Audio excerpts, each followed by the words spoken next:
First, connect to your Wi-Fi network. Or skip this step if you have a wired connection between your router and computer.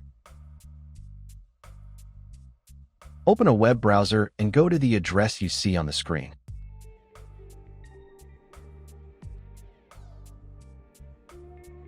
And press Enter. If none of these addresses worked, then find the address printed on a label on the back or bottom of your router. If this address also did not work, then watch my other video where I show how to find the correct IP address of the router and then return to this video. All links are in the description. After entering the correct address, you will be taken to the login page. Here, you'll need to type in your router's username and password.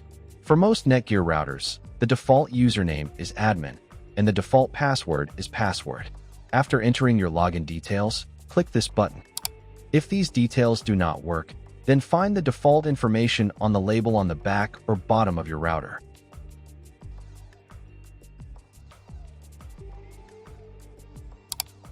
If nothing works, you will need to reset the router to its factory settings and set it up again from scratch. Links to videos are in the description.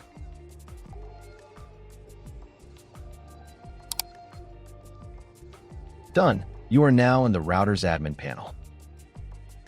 While the admin panel finishes loading, I recommend the best VPN service on the market, NordVPN. It gives you secure access to all restricted content and websites worldwide. Use the link below for a 70% discount on your first month. Try NordVPN risk-free with a 30-day money-back guarantee. Here on the main page in the upper right corner, select the language you need. And wait a couple of minutes until the router interface language updates. Thanks for watching. Don't forget to secure your connection with NordVPN using the link in the description for that 70% discount.